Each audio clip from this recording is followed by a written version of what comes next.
เจริญสุขเจริญพรศรัทธาญาติโยมสาธุชนพุทธบริษัททั้งหลายต่อไปนี้จะเป็นรายการสวดมนต์พระกรรมฐานของพระภิกษุสามเณรวัดพระบรมธาตุดอยสุเทพราชวรวิหารทางคลื่นสถานีวิทยุพุทธศาสนาและจริยธรรม FM 96.0 เมกะเฮิรตซ์อุปถัมภ์รายการโดยประธานมูลที่พระบรมธาตุดอยสุเทพโดยพระเดชพระคุณท่านเจ้าคุณหลวงพ่อพระธรรมเสนาบดีหลวงพ่อรอยเจ้าคณะภาค7เชียงใหม่ลำพูนแม่ฮ่องสอนเจ้าอาวาสวัดพระบรมธาตุดอยสุเทพขอเชิญศรัทธาสาธุชนทั้งหลายร่วมกันฟังและร่วมกันสวดมนต์พระกรรมฐานไปพร้อมกันณบัดนี้นะโมตัสสะภะคะวะโตอะระหะโตสัมมาสัมพุทธัสสะนะโมตัสสะภะคะวะโตอะระหะโตสัมมาสัมพุทธัสสะนะโมตัสสะภะคะวะโตอะระหะโตสัมมาสัมพุทธัสสะพุทธังสารนังคัจฉามิธัมมังสารนังคัจฉามิสังฆังสารนังคัจฉามิทุติยัมปิพุทธังสารนังคัจฉามิทุติยัมปิธัมมังสารนังคัจฉามิทุติยัมปิสังฆังสารนังคัจฉามิตติยัมปิพุทธังสารนังคัจฉามิตติยัมปิธัมมังสารนังคัจฉามิตติยัมปิสังฆังสารนังคัจฉามินะโมพุทธายะนะโมธัมมายะนะโมสังฆายะอัปปมาโนพุทโธอัปปมาโนธัมโมอัปปมาโนสังโฆพุทโธเมนะโตธัมโมเมนะโตสังโฆเมนะโตกัมมัฏฐานาเมนะตังกัมมัฏฐานาตายะคาจาริโยเมนะโตอะหังสันติพุทธานุสติกัมมัฏฐานังยะจามิพุทธานุสติกัมมัฏฐานังเตตามิปันติปันติปิติอุปัจจารสมาธิญาจามิอิติปิโสภะคะวะอะระหังสัมมาสัมพุทโธวิจจารณะสัมปันโนสุขโตโลกาวิทูมานุตาโลปุริสัตตัมมัสสารติสัทธะเทวมนุสสานังพุทโธภคะวะติสาวะคาโตภคะวะตาธัมโมสันติติโกอาคาริโกเอหิปัสสิโกโมคานายิโกปัจจตังเวทิตาโพวิญโยอิติสุปฏิปันโนภคะวะโตสาวกสังโฆจุปฏิปันโนภคะวะโตสาวกสังโฆยายาปฏิปันโนภคะวะโตสาวกสังโฆสามิจิปฏิปันโนภคะวะโตสาวกสังโฆยะติทันจัตตาริปุริสายุคานิอัตตาปุริสาภุคาลาหิสาภะคะวะโตสาวกสังโฆหุนายโยปาหุนายโยทักขินายโยอัญชาลิกาลานิโยมานุตารังปุญญาเกตังโลกัสสาติ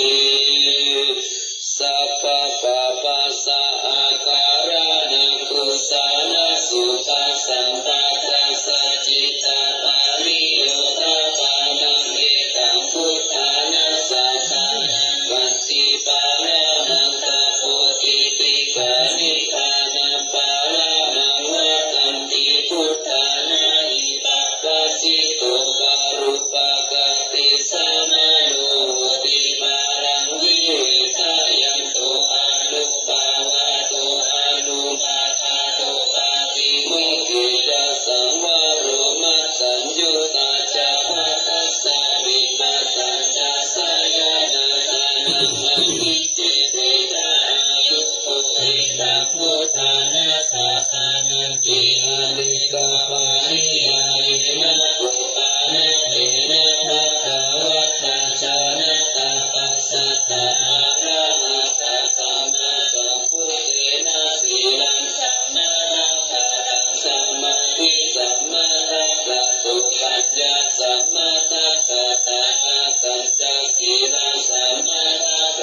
สะเปนิชาติยะอาหุสุสุตาสังฆานุภูชานันตาสักการะโหสักกะกาลตะเตธัมเมสัพเพสัมมาสายังมุนิสัพพะกาเลนะปุจิตวะเอตุสัพพัญญุตังคะโตวิปัสสนาทิวิสาหิสีลาภิจารเนมิตาสุสานิเตตุสัมปันโนภะคะนาเปหินายะปุสามะคะโตสุปันธานังอะมุขาวาจานุจัสโสติวิทัสสะกิโลกัสสะยะตานิราวะสิกขาโตอเนกิริปุโรเกหิสัพพะสัตตุตตโมอะมุอเนเกหิอุปาเยหินาราธาเมฆาเมหิจาเอกุสัพพะสะโลกัสสะสัพพะอัตตานุสัสสะโกภัตตายะอิสาริยตินะคุณานะปะละโมนิติปัญญายะสัสสะภะธัมเมสุการุณะสัพพะจันตุ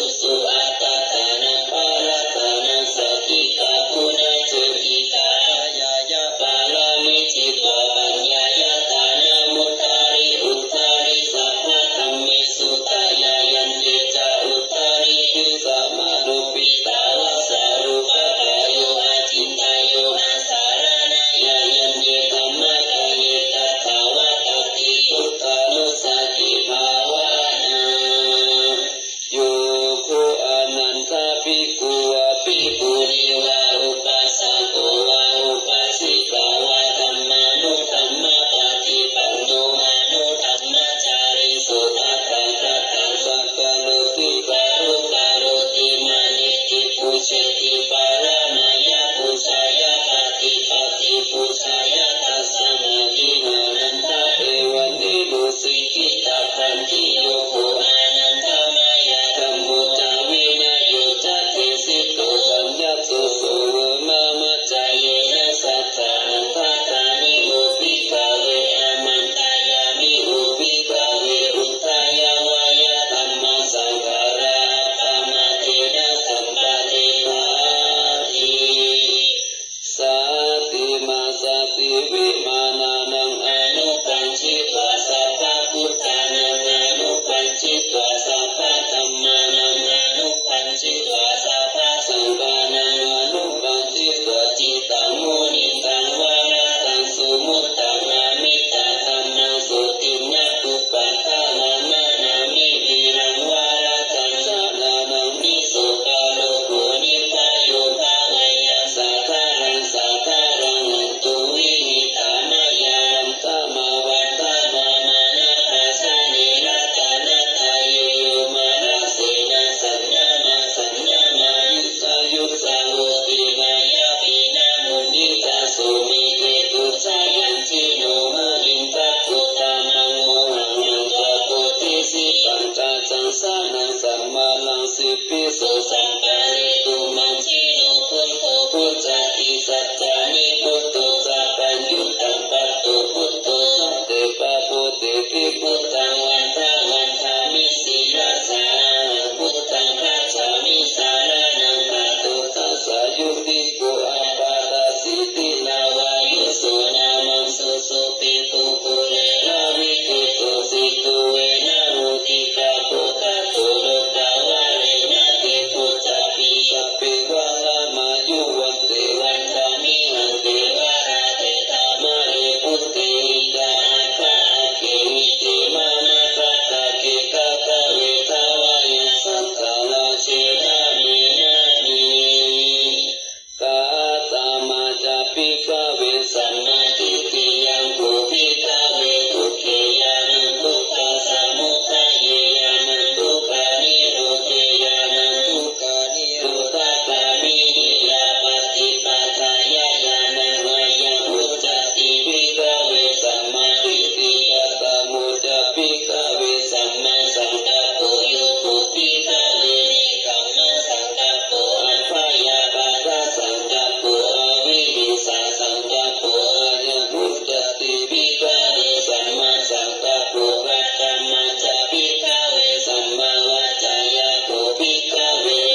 ชานุสติมาวินยาโลกิอาภิชาตุมานะสังเวทนาสุเวทนานุปัสสิวิหารติอัตตปิสัมปชานุสติมาวินยาโลกิอาภิชาตุมานะสังจิตเตจิตานุปัสสิวิหารติอัตตปิสัมปชานุสติมาวินยาโลกิอาภิชาตุมานะสังตัมปิสุตัมมานุปัสสิวิหารติอัตตปิสัมปชานุสติมาวินยาโลกิอาภิชาตุมานะสังอายังมุจติภิกขเวสัมมาสติกตานุจภิกขเวสัมมาสมาธิอิตาภิกขเวภิกขุวิวิจิวะกามิหิวิวิจารุสังเลหิตัมเมหิสาวิตัพพังสาวิจารังวิเวกสัมภิติสุตปัฏฐานัญชานะอุปสัมปัชชาวิหา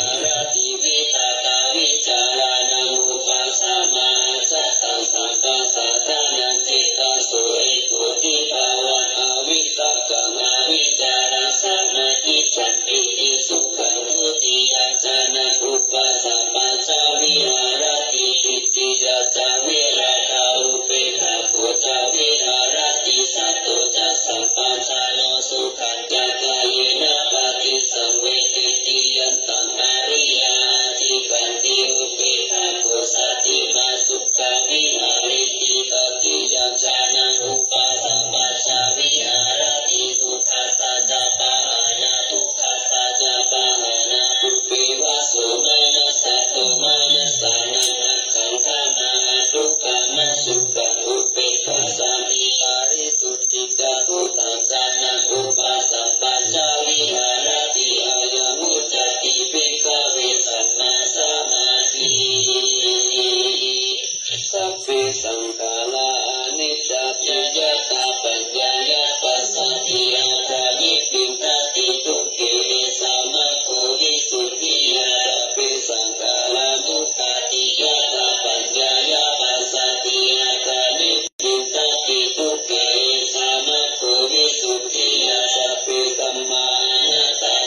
สังฆาตุธัมมานังวิจายุตถาวิริยัมปิติปัสสติโพสังฆาจัตตาถาปาริสัมมาทุติขาโพสังฆาติติสัพพะทัสสินามุนีนาสัมมาทัคคะตาภาวิตาภาหุริกตาสัมวัตันติอาภิญญายานิพพานายาสัพพุติยาอิตินะสัจจวะเชนะสุปิติหุตุสัพพะทาเอกัสสมิสัมมาหินาตุมุขลานันจักขัสสะปังคิลานิทุกิติทิสวะปุสังคิสัตตะเตชะยิเตจาตังอาภินันติตวารุกามุจิสุตังกานิเตนะสัจจวะเชนะสุติเตหุตุสัพพะทาเอกัตถะธัมมาราชาภิกขิรันตินาภิปิริตุจุตัตเต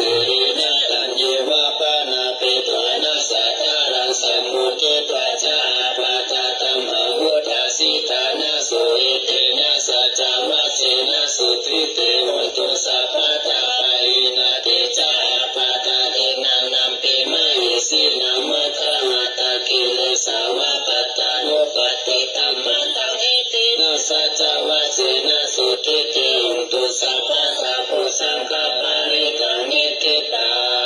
งสัพพะโรกาวินิมุตตุสัพพะสันตะภาวะติโตสัพพะเวทามะติกันโตนิพุตโตนานุภาวะสัพพิติโยวิวัสตุสัพพะโลกวินัสตุมาติภาวะวัฏฏะโยสุขิติกายุโกภาวะอภิวาทานาสิริสานิจักขุตตะปัตตานิโนตัสสะโรธัมมาวัฏันติอายุวันโนสุขังภะลังศรัทธาญาติโยมสาธุชนท่านผู้ฟังทั้งหลายต่อไปจะเป็นการแผ่เมตตาโนสัพเพสัตตาสัตว์ทั้งหลายที่เป็นเพื่อนทุกข์เกิดแก่เจ็บตายด้วยกันทั้งหมดทั้งสิ้นเวลาโหตุจงเป็นสุขเถิดอย่าได้มีเวรซึ่งกันและกันเลยอาตายาปชาโหตุจงเป็นสุขเถิดอย่าได้มีความพยาบาทเบียดเบียนซึ่งกันและกันเลยแต่มีความโหตุจงเป็นสุขเถิดอย่าได้มีความข้าแค้นกายข้าแค้นใจเลยสุขีอัตตานังปาริหารันตุจงมีความสุขกายสุขใจรักษาตนให้พ้นจากทุกข์ภัยทั้งหมดทั้งสิ้นเถิดมานิคังฉันตุจงอย่าพลาดพลาดละตาสัมปติโตจากสมบัติที่ตนได้แล้วเลยสัพเพสัตตาสัตว์ทั้งหลายที่เป็นเพื่อนทุกข์เป็นแก่เจ็บตายด้วยกันทั้งหมดทั้งสิ้นกามาสัตตาเป็นผู้มีกรรมเป็นของตนกามาทายาทาเป็นผู้มีกรรมเป็นทายาทกามาโยนีเป็นผู้มีกรรมเป็นกำเนิดกามาตันตุเป็นผู้มีกรรมเป็นเผ่าพันธุ์กามาปฏิสารนาเป็นผู้มีกรรมเป็นที่พึ่งยังกรรมังกายสันติหลักประทำกรรมใดไว้การได้ยามาอีกอทาอาปะทังวาชั่วก็ตามตัสสะทายาทาภริสันติ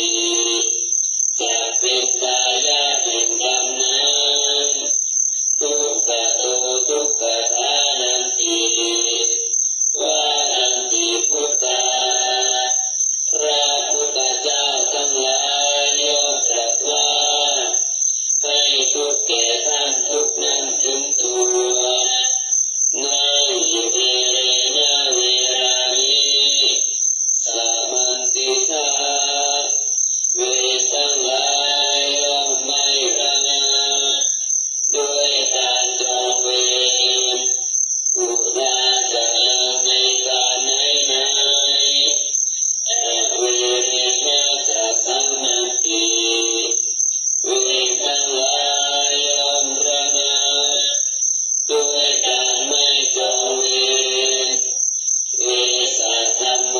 สนันทโนนี้เป็นธรรมของเราต่อไปจะเป็นการแผ่กุศลติดตามด้วยแผ่บุญแผ่กุศลญาติน้องแบบฉบับพื้นเมืองนี้อิทังเมมาตาปิตุนังโหตุสุขิตาโหตุมาตาปิตโรขอส่วนบุญนี้จงสำเร็จแก่มารดาบิดาของข้าพเจ้าขอให้มารดาบิดาของข้าพเจ้าจงมีความสุขอิทังเมยาตินังโหตุสุขิตาโหตุยาตะโยขอส่วนบุญนี้จงสำเร็จแก่ญาติทั้งหลายข้าพเจ้าขอให้ญาติทั้งหลายของข้าพเจ้าจงมีความสุขอิทังเมกุรุปัชฌายาจริยานังโหตุสุขิตาโหตุกุรุปัชฌายาจริยาขอส่วนบุญนี้สำเร็จครูประชาอาจารย์ของข้าพเจ้าขอให้ครูประชาอาจารย์ของข้าพเจ้าจงมีความสุขอิทังสัพพะเทวตานังโหตุสุขิตาโหตุสัพเพเทวาขอส่วนบุญนี้จงสำเร็จแก่เทวดาทั้งหลายทั้งปวงขอให้เทวดาทั้งหลายทั้งปวง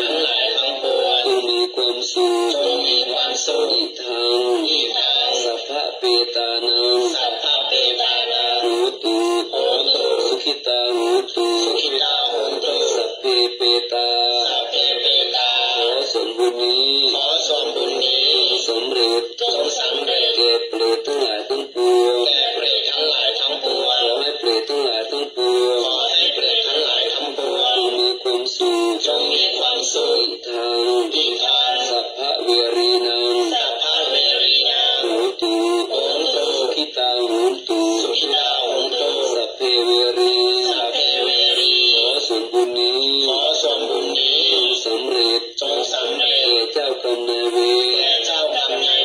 ทั้งหลายทั้งปวงขอให้เจ้ากรรมนายเวร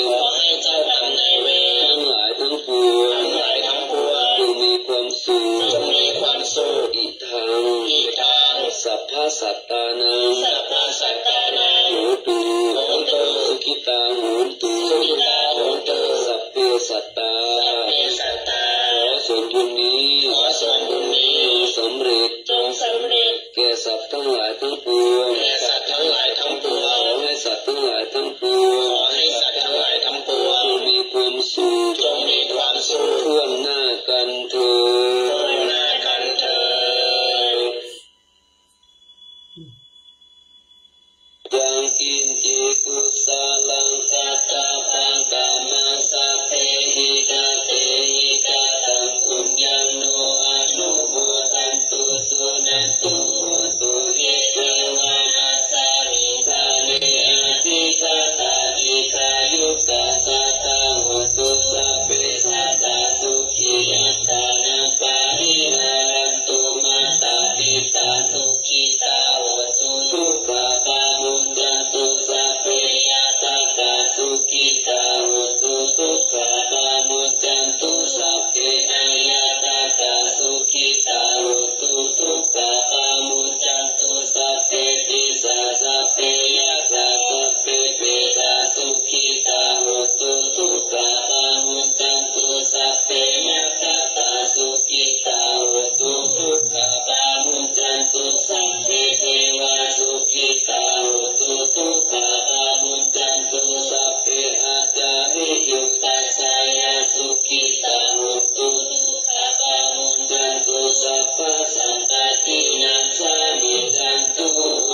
สักการะบูชาพระบรมธาตุโดยสุเทพ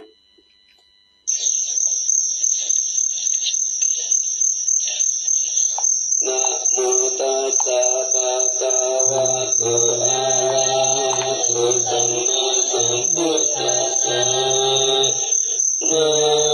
โมตัสสะภะคะวะโตอะระหะโตสัมมาสัมพุทธัสสะนะโมตัสสะภะคะวะโตอะระหะโตสัมมาสัมพุทธัสสะสุวรรณติติยังอิสาวะมาตารุงคังวายัญญาตตุสุเทวานามาตังนาเทเวสัพพปุสิตาอาวันดามิสัพพะตาปัญญาวานาสามิเกระดันทิมาอิวะคารยังอิตาตาตาเยสัสนานิยานิเกติโมฆะปัตมาวารังนาปายานิวาลานังอาระหังสักขะโสปานังปะทะมังอุปัชฌังอาหะริตวาปัตตติวารังยังยังชะตังสังฆามัสเสพุทธัสสะ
พาจิตชมบารมี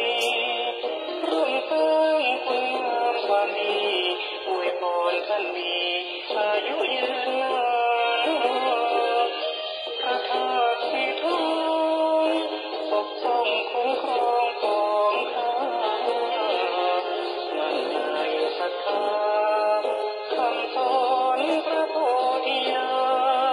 ณนำพาหลุดพ้นวังวนวัฏสงสา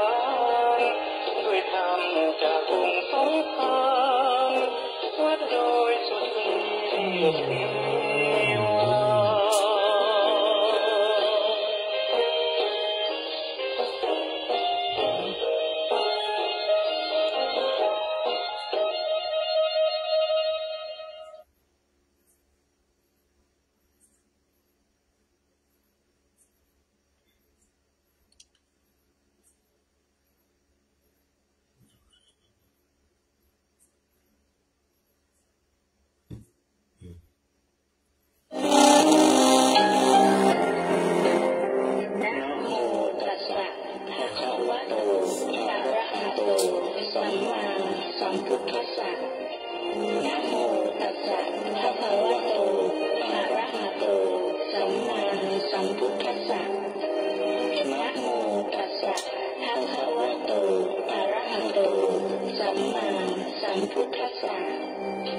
สุวรรณเกติยัง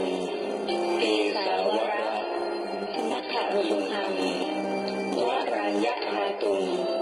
สุเทวนามกังนรเทเวหิสัพพปูชิตังอาหังวันทามิสัพพทาปัญญาวาอัสมิงเทวะกันทิมาอิวัฏารยังปิตาตัตเยสาสนะนิยานิเกติโมฆะปัทมวรังอาปายะนิวารังอรหังสัพพโสปานังสัทธมังอุปัชชังคาหาเตตวาปัตตะจีวรังยังยังชาตังสังฆมัคเชพุทธาสวาหะ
ผู้นั้นได้ให้สิ่งทั้งปวงเพราะว่าการให้ที่พักพิงเป็นเหมือนการให้ร่างกายได้หลบแดดหลบฝนและความหนาวทำให้มีสติสามารถเจริญสมาธิภาวนาได้จึงถือว่าเป็นผู้ทำนุบำรุงศาสนาและเจริญศาสนาให้ดำรงคงอยู่ต่อไป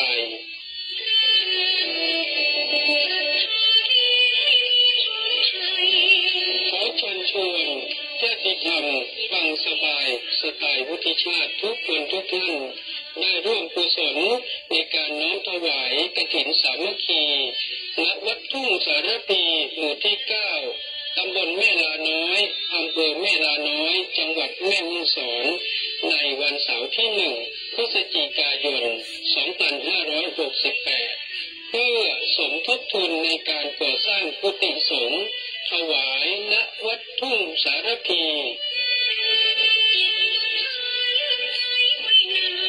สนใจร่วมทำบุญติดต่อได้ที่ 0866713446 ได้ตามกุศลเจตนาเพื่อร่วมบุญสมทบกฐินสามัคคีสร้างกุฏิสงฆ์ถวายณวัดทุ่งสารพีหมู่ที่ 9ตำบลแม่ลาน้อยอำเภอแม่ลาน้อยจังหวัดแม่ฮ่องสอนในวันเสาร์ที่ 1 พฤศจิกายน 2568 ร่วมบุญตามเจตนาติดต่อได้ที่ 0866713446 ได้ตั้งแต่บัดนี้เป็นต้นไป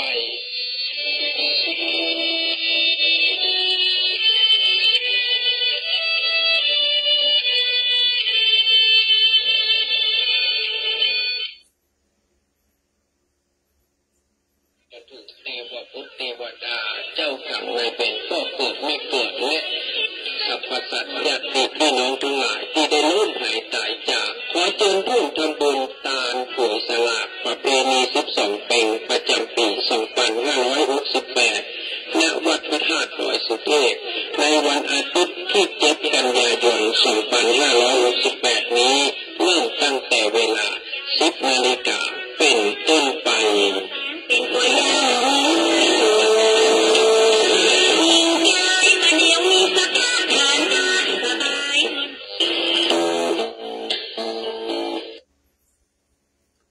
betul lah. Oh, benar.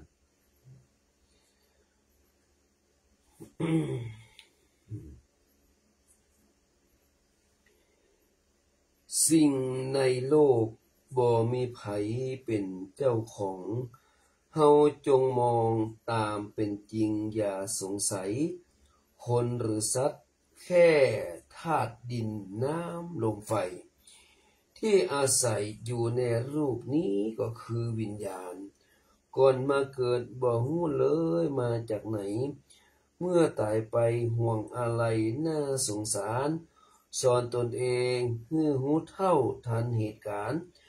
ก่อนสังขารจะลาลับจากโลกนี้ไปขอกราบถวายความเคารพแด่พระเดชพระคุณท่านเจ้าคุณหลวงพ่อพระมหาเถระนุเถระพระเจ้าคณะพระสังฆาธิการพระอธิการทุกๆองค์ทุกๆรูปขอเจริญพรนมัสการผอ.สถานี FM 96.0 เมกะเฮิรตซ์พ่อครูวันลบนามวงพรหมและคณะกรรมการสถานีวิทยุ FM 96.0 เมกะเฮิรตซ์ทุกๆคนทุกท่านและพระภิกษุสามเณรทุกรูปขอเจริญพรศรัทธาญาติโยมสาธุชนทั้งหลายที่รับฟังทางไลฟ์สดก็ดีทางสถานีวิทยุ FM ก็ดีวันนี้ก็ได้พูดมาปะกับอาตมาว่าเหมือนเดิมเนาะพบกันในค่ำคืนวันที่ วันนี้วันที่28เนาะไม่ละกันวันที่28ก็หันไปละวันพฤหัสบดีนี่เราเอาปฏิทินไว้ข้างกายเนี่ยนะทั้งนี่วันนี้เป็นวันพฤหัสบดีหรือว่าวันพัดวันที่28แรมมาออกกันเนาะ ออก5 ค่ำ ลุงเสิร์ชงูไหนมีหันนะมั้งว่าจะบ่ได้เปิดเพลงกันนะมั้งเปิดจะถึงนี่ล่ะนี่สกรรมสลายญาติโยมในเปิดอันนี้ เนาะถ้าได้เปิดได้ก็นึกเปิดได้เนาะเพลงอันแม่มาขอส่วนบุญของลูกนั่นนะนะประชาสัมพันธ์สลาญาติโยมก็บอกมีอย่างเราเนาะมีแต่เนี่ยกะวันที่สองวันที่สองเป็นวันอายุวัฒนมงคลของพระเดชพระคุณหลวงพ่อพระธรรมเสนาบดีหลวงพ่อเจ้าคณะภาค7เจ้าวัดพระธาตุดอยสุเทพราชวรวิหารวันที่สองเนาะ2 กันยายน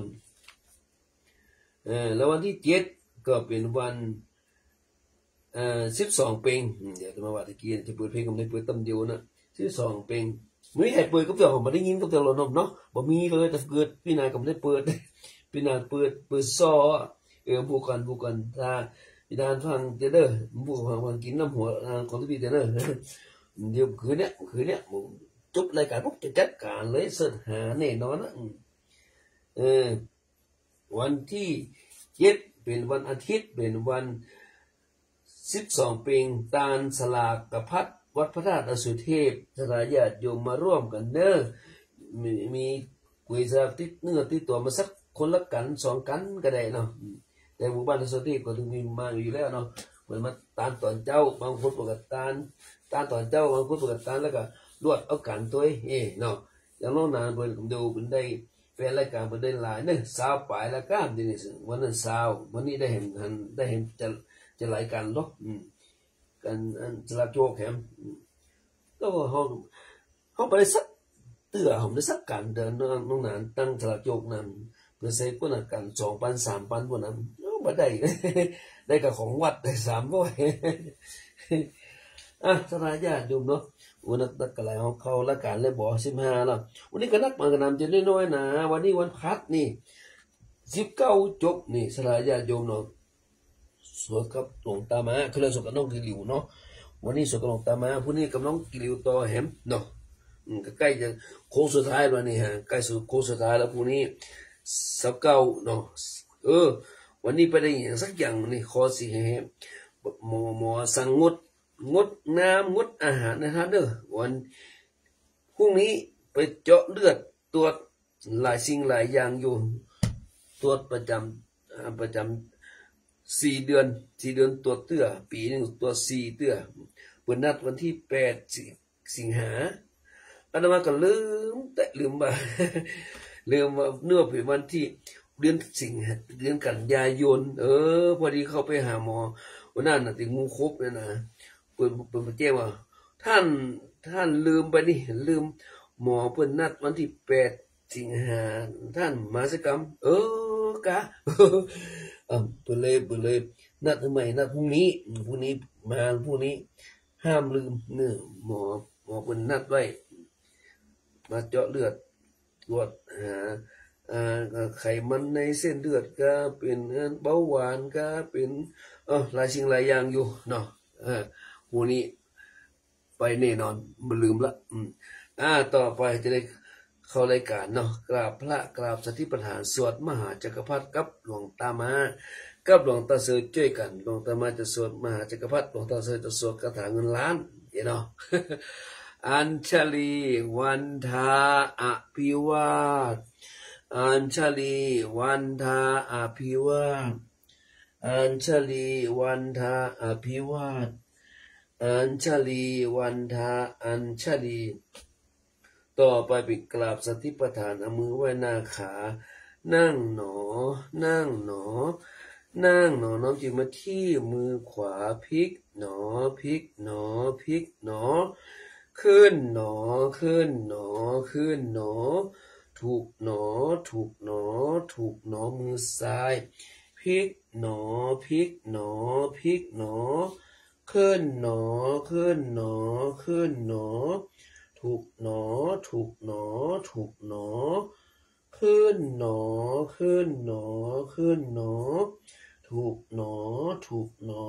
ูกหนอลงหนอถูกหนอก้มหน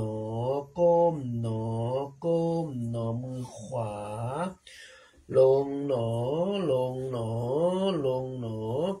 ถูกหนอคว่ำหนอ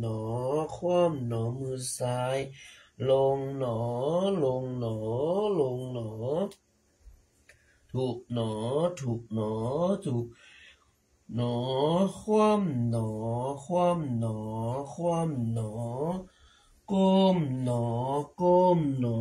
ก้มหนอถูกหนอถูกหนอถูกหนอเงยหนอเงยหนอเงยหนอมือขวาพลิกหนอพลิกหนอพลิกหนอขึ้นหนอขึ้นหนอขึ้นหนอถูกหนอถูกหนอถูกหนอมือซ้ายพลิกหนอพลิกหนอพลิกหนอขึ้นหนอขึ้นหนอขึ้นหนอถูกหนอถูกหนอถูกหนอขึ้นหนอขึ้นหนอขึ้นหนอถูกหนอถูกหนอถูกหนอลงหนอลงหนอลงหนอถูกหนอถูกหนอถูกหนอต่อไปเก็บมือเนาะมือลงนะคะลงหนอลงหนอลงหนอถูกหนอถูกหนอถูกหนอคว่ำหนอคว่ำหนอคว่ำหนอมือซ้ายลงหนอลงหนอลงหนอถูกหนอถูกหนอถูกหนอคว่ำหนอคว่ำหนอคว่ำหนอนั่งหนอนั่งหนอนั่งหนอเอาละเนาะกราบสัทธิปัญหาก็จบลงไปต่อไปเจือจนสถาญาติโยมสาธุชนทั้งหลายลูกศิษย์ลูกหาหลวงตามาร่วมกันสวดมหาจักรพรรดิกับหลวงตามาเด้อ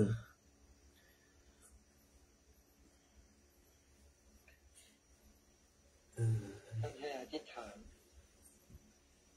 ตั้งปัจจัยอธิษฐานสวดกำลังจักรพรรดิ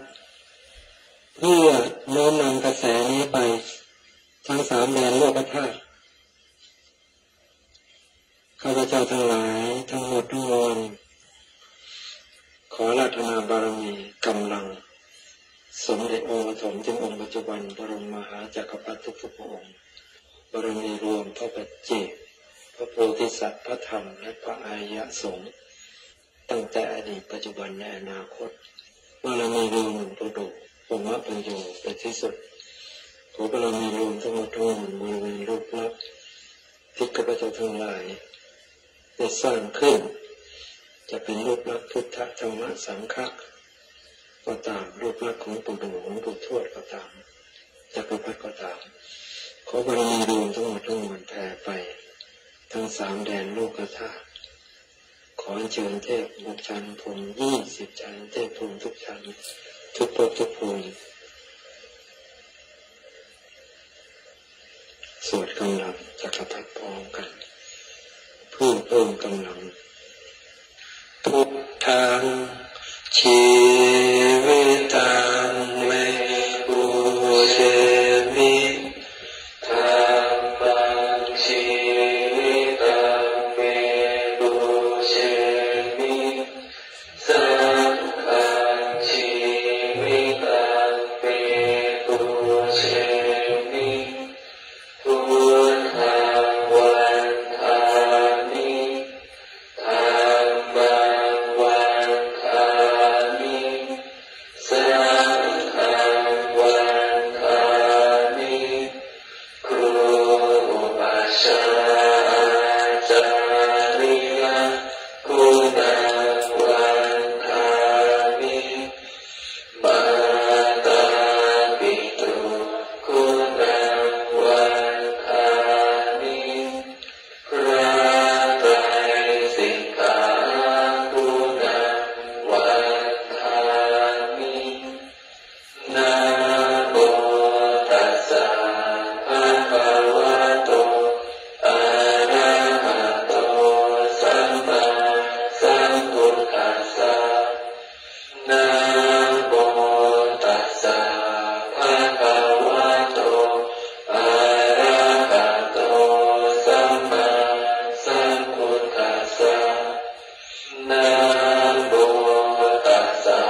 คะวะโตอะระหะโตสัมมาสัมพุทธัสสะนะโมตัสสะภะคะวะโตอะระหะโตสัมมาสัมพุทธัสสะนะโมตัสสะภะคะวะโตอะระหะโตสัมมาสัมพุทธัสสะนะโมพุทธายะพระพุทธไตรรัตนญาณมหิโลกรัตน์สีสาหัสสะสุธัมมาพุทโธธัมโมสังโฆยะถาพุทโธนะพุทธบูชาธัมมบูชาสังฆบูชาอาทิอานังวารังวันตังสีวาริกมหาเถรังอาหังวันทามิทุระโตอาหังวันทามิคาตุโยตาหังวันทามิสัพพโสพุทธังธัมมังสังฆังปุเชมินะโมพุทธายะพระพุทธไตรรัตนญาณมหิโลกรัตน์สีสาหัสสะสุธัมมาพุทโธธัมโมสังโฆยะถาพุทโธนะพุทธบูชาธัมมบูชาสังฆบูชาอาทิอานังวารังวันตังสีวาริกมหาเถรังอาหังวันทามิทุระโตอาหังวันทามิคาตุโยตาหังวันทามิสัพพโสพุทธังธัมมังสังฆังปุเชมินะโมพุทธายะพระพุทธไตรรัตนญาณมหิโลกรัตน์สีสาหัสสะสุธัมมาพุทโธธัมโมสังโฆยะถาพุทโธนะพุทธบูชาธัมมบูชาสังฆบูชาอาทิอานังวารังวันตังสีวาริกมหาเถรังอาหังวันทามิทุระโตอาหังวันทามิคาตุโยตาหังวันทามิสัพพโสพุทธังธัมมังสังฆังปุเชมินะโมพุทธายะพระพุทธไตรรัตนญาณมหิโลกรัตน์สีสาหัสสะสุธัมมาพุทโธธัมโมสังโฆยะถาพุทโธนะพุทธบูชาธัมมบูชาสังฆบูชาอาทิอานังวารังวันตังสีวาริกมหาเถรังอาหังวันทามิทุระโตอาหังวันทามิคาตุโยตาหังวันทามิสัพพโสพุทธังธัมมังสังฆังปุ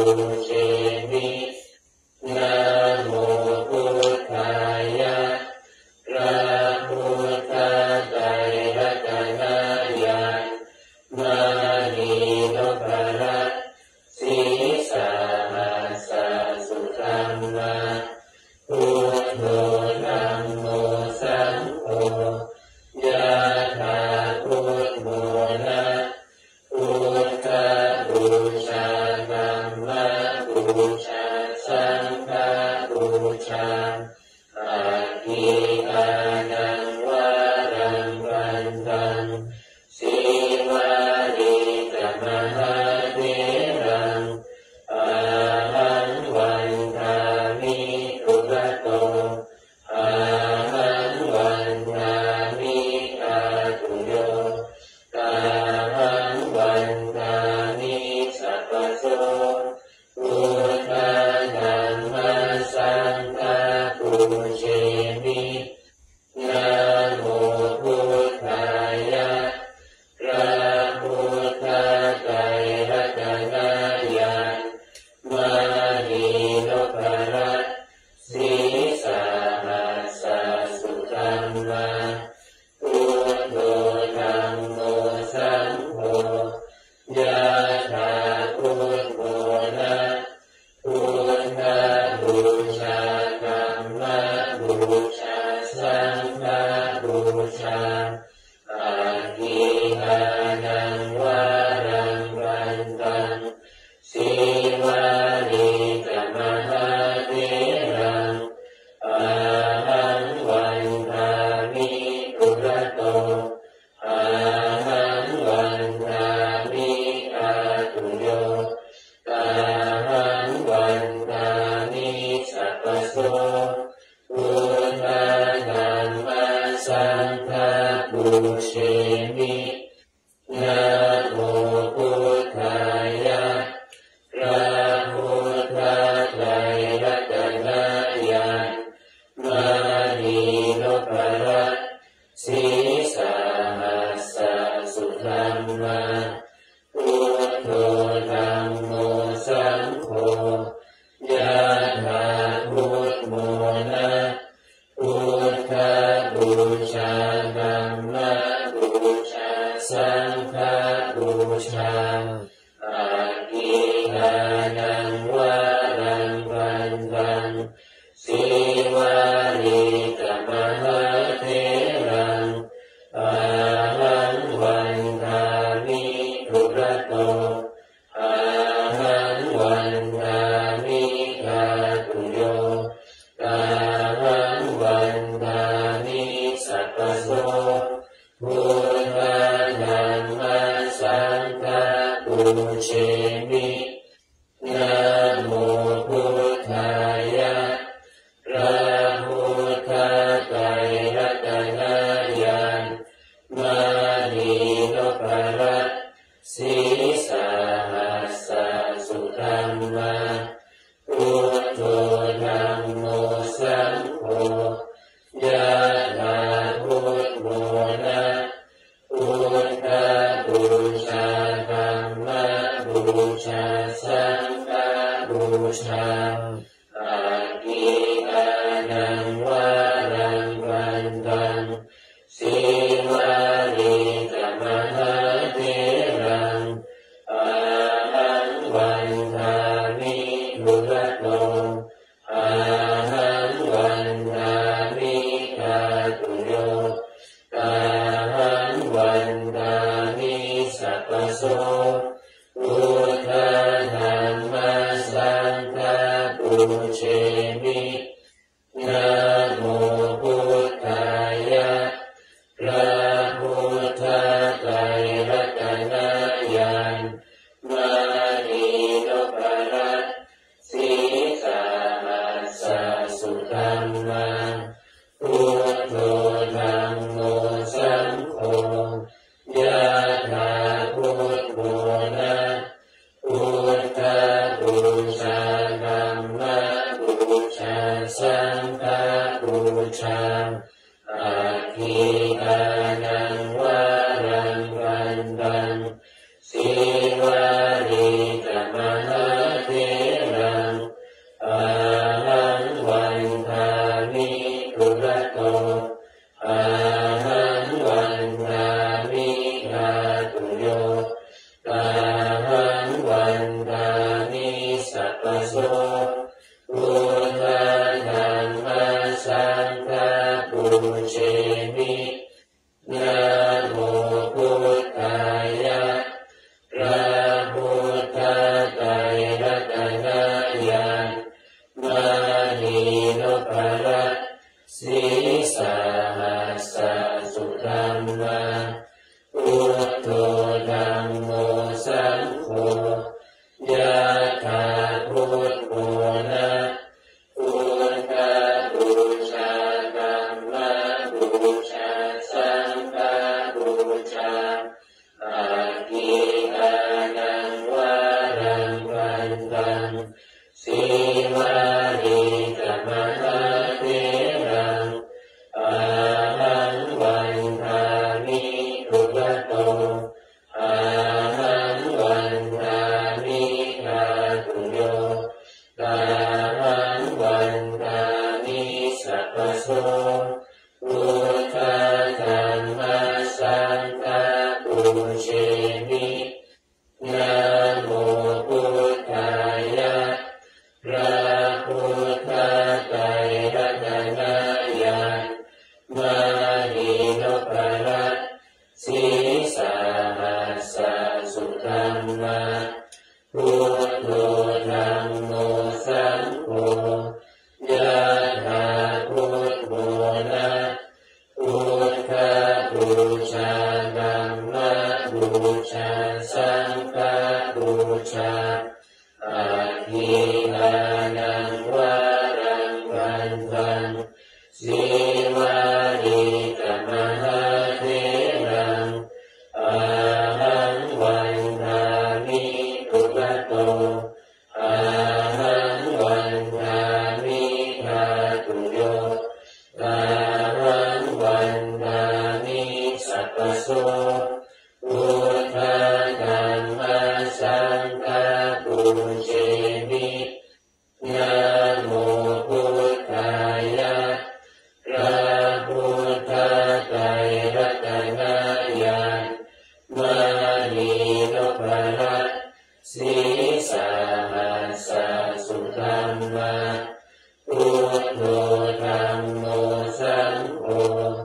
ยะถาพุทโธนะพุทธบูชาธัมมบูชาสังฆบูชา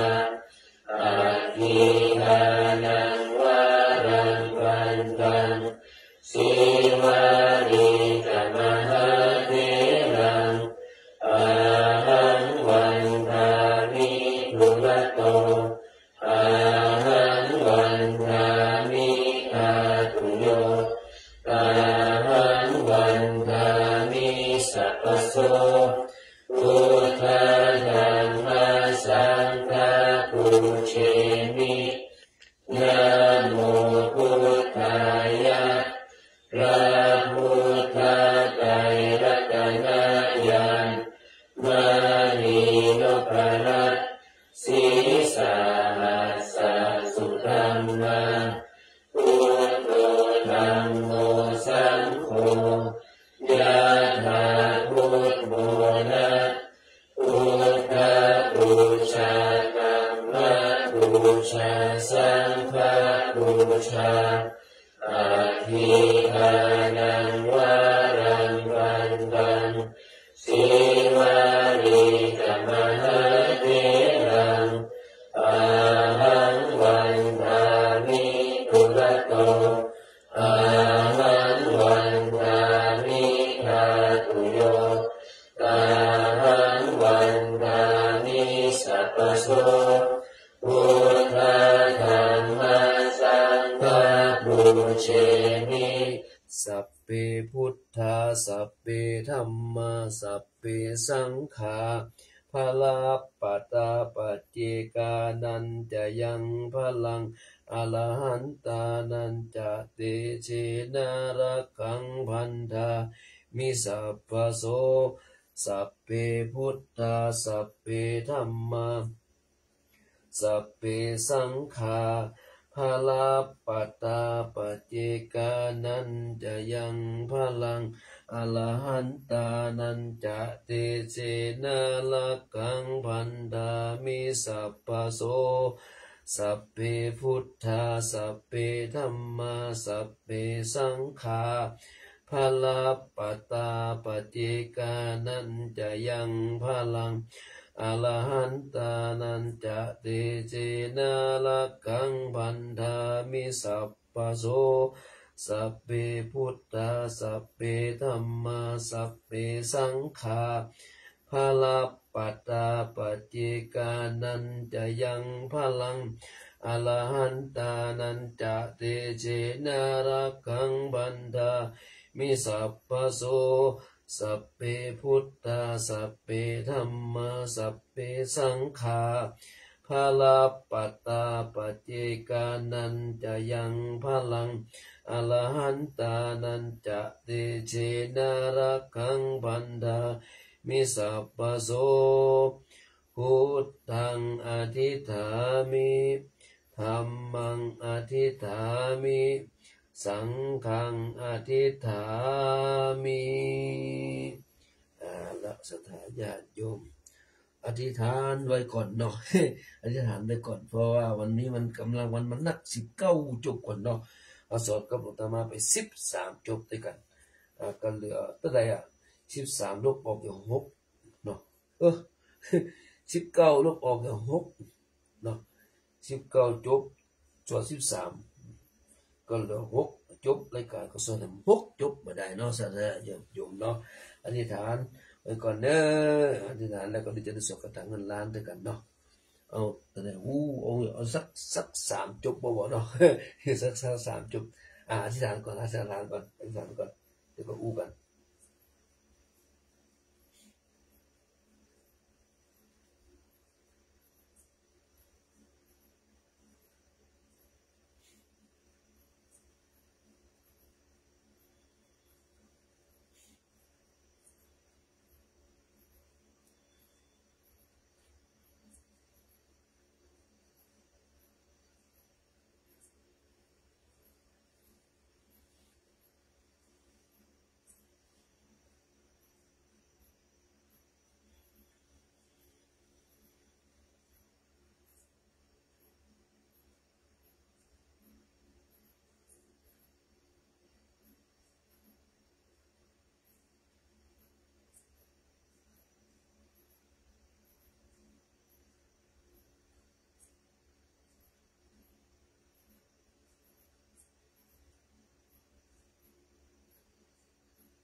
แล้วเนาะสาธุญาติโยมอธิษฐานเรียบร้อยแล้วเนาะ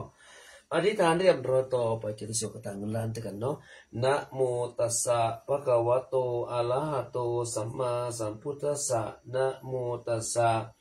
ภะคะวะโตอะระหะโตสัมมาสัมพุทธัสสะนะโมตัสสะภะคะวะโตอะระหะโตสัมมาสัมพุทธัสสะสัมปจิจฉามินาสังสิโมพรหมาจะมหาเทวาสเพยัคขาปรายันติพรหมาจะมหาเทวาอภิลาภาภวันตุเมมหาปุญโญมหาลาโภภวันตุเมมิเตภหุหติพุทธมะอะอุนะโมพุทธายะ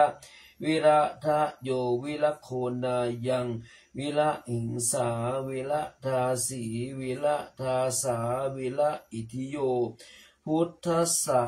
มานีมามะพุทธัสสะสวาโหมสัมปติฉามิเพ่งพา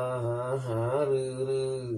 สัมปจิจฉามินาสังสิโมพรหมาจะมหาเทวาสเพยัคขาปรายันติพรหมาจะมหาเทวาอภิลาภาภวันตุเมมหาปุญโญมหาลาโภภวันตุเมมิเตภหุหติพุทธมะอะอุนะโมพุทธายะวิระทะโยวิระโคนายังวิระหิงสาวิระทาสีวิระทาสาวิระอิทิโยพุทธัสสะมานีมามะพุทธัสสะสวาโหมสัมปติฉามิเพ่งพาหารือ สัมปติฉามินาสังสิโมพรหมาจะมหาเทวาสเปยัคขาปรายันติพรหมาจะมหาเทวาอภิลาภาภวันตุเมมหาปุญโญมหาลาโภภวันตุเมมิเตภหุหติพุทธมะอะอุนะโมพุทธายะวิละทะโยวิละโคนายังวิละหิงสาวิละทาสีวิละทาสาวิละอิทิโยพุทธัสสะมณีมามะพุทธัสสะสวาหุมสัมปติฉามิเพ่งเพ่งพาพาหาหารือแล้วเนาะสถาญาติโยมก็เอามาอีกก่อน3 จุดต่อไปสวดพุทธคุณธรรมคุณสังฆคุณเนออิติปิโสภะคะวาอะระหังสัมมาสัมพุทโธวิชชาจรณสัมปันโนสุขโตโลกวิทูอนุตตโรปุริสธรรมสารติสัทธาเทวมนุสสานังพุทโธภควาติสวากขาโตภควตาธัมโมสันทิฏฐิโกอากาลิโกเอหิปัสสิโกโอปานายิโกปัจจัตตังเวทิตัพโหวินโยหิติสุปฏิปันโนภควโตสาวกสังโฆอุชุปฏิปันโนภควโตสาวกสังโฆยายาปฏิปันโนภควโตสาวกสังโฆสามีจิปฏิปันโนภควโตสาวกสังโฆยะติตังจตาริปุริสยุคานิอัตถปุริสบุคาลาเอสะภควโตสาวกสังโฆอาหุนายโยปาหุนายโยทักขินายโยอัญชลีกาลนิโยอนุตตรังบุญญากิตังโลกัสสติต่อไปสวดรัตนสูตรเนาะนำทุกอย่างรัตนสูตรเป็นพระสูตรที่พระพุทธเจ้าทรงมอบให้พระอานนท์นำสวดเพื่อโปรดชาวเมืองโดยสาลีให้รอดพ้นจากโรคระบาดความอดอยากและพยันตรายทั้งปวงที่รุมเร้าเมืองแห่งนี้และเพื่อยังให้ชาวเมืองทั้งหลายได้มีดวงตาเห็นธรรมนะโมตัสสะภะคะวะโต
สดายโอ้พอดี พอดีกับเวลาในสถานญาติโยมได้อย่างเราเนาะ57 5858แผ่เมตตาเนอะแผ่เมตตาตัวเฮาอีกก่อนแล้วแผ่เมตตาแก่สรรพสัตว์ต่อไปเด้ออาหังสุกิโตโหมิขอข้าพเจ้าจงมีความสุข อาหารนิทุกโขโหเมฆของข้าพเจ้าปราศจากความทุกข์อาหารอเวโรโหเมฆของข้าพเจ้าจงปราศจากเวรอาหารอัพยาปโชโหเมฆของข้าพเจ้าจงปราศจากอุปสรรคอันตรายทั้งหลายทั้งปวงอาหารอนิโกโหเมฆของข้าพเจ้าจงปราศจากความทุกข์กายทุกข์ใจสุขีอัตตนังปริหาราเมฆของข้าพเจ้าจงมีแต่ความสุขกายสุขใจรักษาตนให้พ้นจากทุกข์ภัยทั้งหมดทั้งสิ้นเถิดสัพเพสัตตาสัตว์ทั้งหลายที่เป็นเพื่อนทุกข์เกิดแก่เจ็บตายด้วยกันทั้งหมดทั้งสิ้นอเวลาหนตุจงเป็นสุข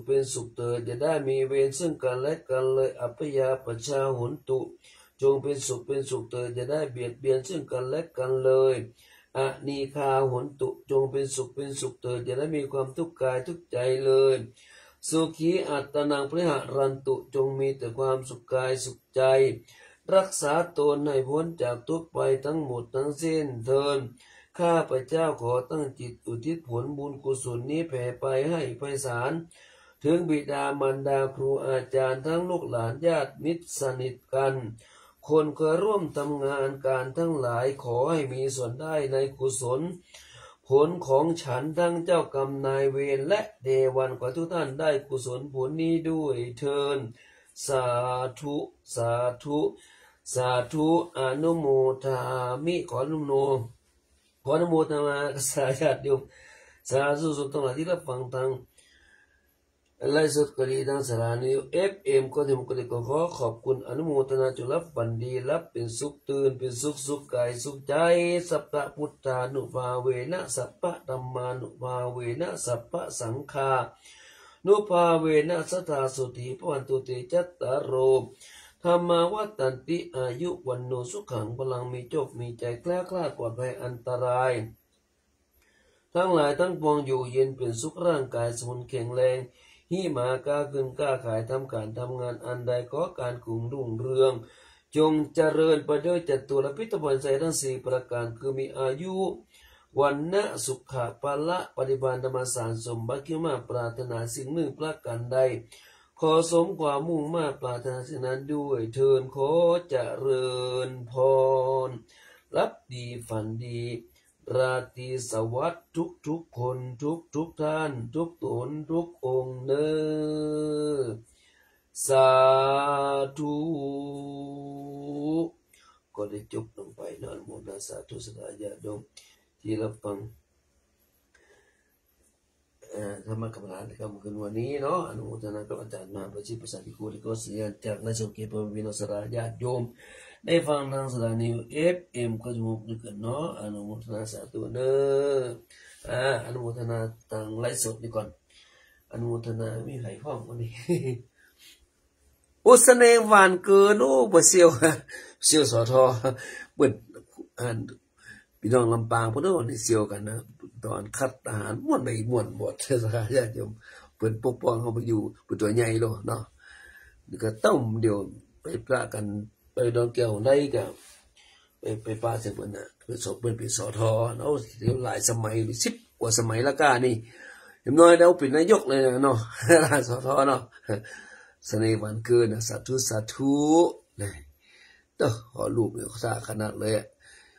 ข้าวเนาะแล้วก็โยมอันอย่างนี้มุกอีกอ่ะโอ้สาธุว่าครับเป็นเพื่อนวัฒนวานซื้อก่อนซื้อในกาเหมือนเข้ามาสวดเตือนไหนเนาะคนไทยกับคนเมืองพวกนี้คนไทยก็อนุโมทนากับโยมอย่างอัมพรที่อินกับสาธุเจ้าพิสมัยศรีเทพตำรงอัญชลิกรรมกิติสาธุชินโชติกินกุศลปีนันโอบุพภาปรีดีสาธุสุนีกองบุญแล้วก็ต้องตายายคุณนะโอ้อาจารย์ต้องตากับมาโอสาธุเจ้าอาจารย์จักริดปุญญสิริสาธุต้องตายายคุณนายโอ้ขาดไปหลายคนเป็นอันนี้เนาะอุปกรณ์นี้ใครมีสอนสำแดงอะไรก็ป่าต้นก็ที่นั่นก็นักบุญสอนสำแดง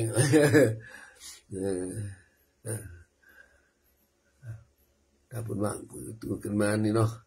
เนี่ยเราคืนบางทีเพิ่นก็รับเนี่ยกะไม่หิวไม่อิดเนาะเนาะไม่มีอะไรเด้อรับดีฝันดีรับขอฝันในเงินหมื่นตื่นแล้วเงินมันมาหายกลายเป็นเงินแสนเงินล้านเนอะอนุโมทนาสาธุจัดอุปภาปรีดีกี่อ่านไปหรือยังอุปภาปรีดีแล้วเนาะสุนีกองบุญแล้วเนาะโอสุพินจันทวงศ์โลแล้วเนาะไม่มีใครแตะกันนี่จัตตาโลธรรมะติอายุวโนสุขังพลังรับดีฝันดีเนอะ